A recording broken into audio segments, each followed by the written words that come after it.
ঢাকার ১১টি এলাকা ঝটিকা মিছিল করেছে কার্যক্রম নিষিদ্ধ আওয়ামী লীগ ও তার অঙ্গ সংগঠনের নেতাকর্মীরা।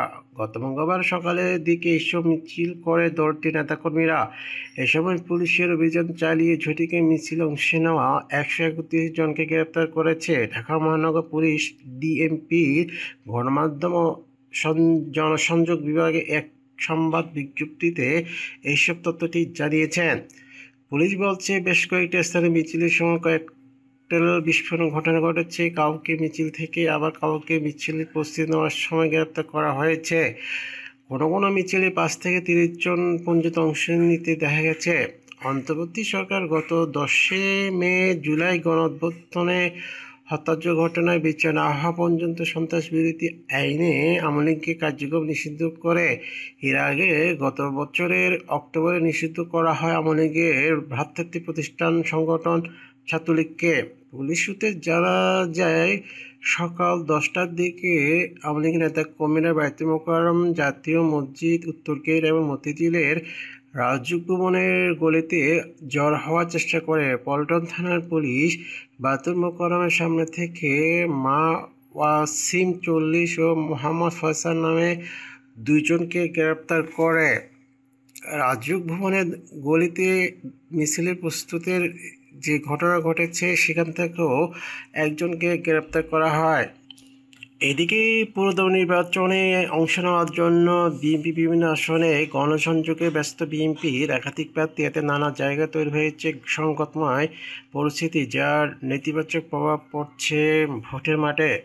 তাই কয়েক সপ্তাহ ধরে বিএনপি চেয়ারপারসন গুলশান ঐশী বিভিন্ন জেলার সম্ভাব্য প্রার্থীরা নিয়ে বৈঠক করছে দায়িত্বশীল নেতারা।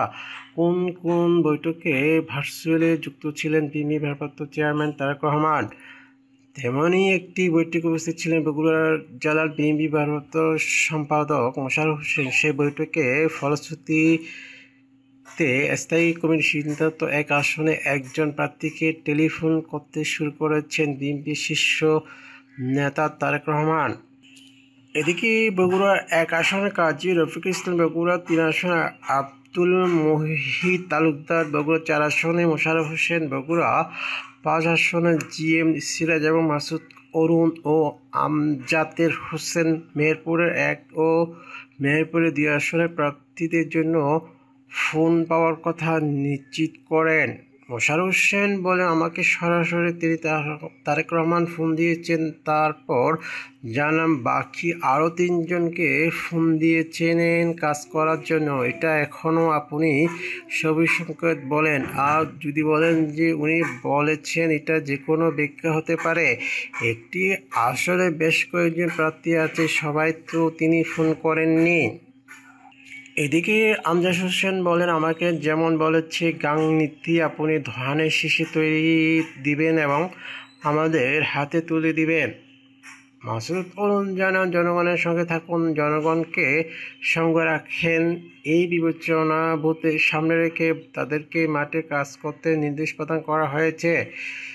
এদিকে রাজধানীতে সম্ভাব্য প্রার্থীর মাঠে নামা নীতি দিয়ে শুরু করেছে বিএনপি, যার মধ্যে ঢাকা ১৬ আসনে আমিনুল হক, ঢাকা ৮ আসনে মির্জা আব্বাস এবং ঢাকা ৪ আসনে তানভীর আহমেদ রবির নাম রয়েছে তালিকায়। এছাড়া জোট মিত্র ববি হাজ্জাদকে ঢাকা ১৩, আন্দুর রহমান পাত্রকে বিবেচনা করা হচ্ছে ঢাকা ১৭ আসনে। নির্দলীয় প্রার্থী হতে পারেন ঢাকা ১৪ আসনের। বাকি আসনের সিদ্ধান্ত নির্ভর করছে মিত্রদের সাথে বোঝাপড়া হওয়ার উপর।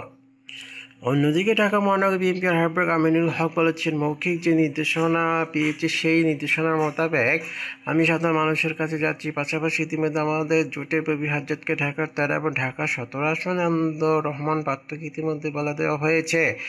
এদিকে ডিসেম্বর নির্বাচনের তফসিল ঘোষণার কথা জানিয়েছে সিসি, তবু এতে আগে কেন বিএনপির প্রার্থী চূড়ান্ত করা তো জোর। বিএনপি স্থায়ী কমিটির সদস্য হাফিজ উদ্দিন আহমেদ বলেন, ভুল বুঝাবুঝি পরিষ্কার করা এবং মাফিয়া আওয়ামী লীগ সরকারের যত অপকর্ম এগুলিকে জনগণের কাছে জানানো দেওয়ার জন্য সময় প্রয়োজন। নির্বাচনী তফসিল যে অল্প সময় পাওয়া যায়, সেই সময় দলটির প্রকৃতির চরিত্র উদ্ঘাটন করা সম্ভব না। সেজন্য আমরা একটু আগে থেকেই নামতে চাই। বিএনপি চেয়ারপারসন অল্প কয়েকজনকে বলেছেন, যাদের ওখানে কোনো প্রতিদ্বন্দ্বী নেই। মনোনয়ন প্রত্যাশিতদের সাক্ষাৎকার শেষে নভেম্বরের দ্বিতীয় সপ্তাহের মধ্যে প্রাথমিকভাবে চূড়ান্ত হবে বিএনপি ৩০০ আসনে একক প্রার্থী। তবে জোটবদ্ধ রাজনৈতিক কৌশলের কারণে মনোনয়নপত্রের আগে পরিবর্তন আসতে হবে ৫০ আসনের।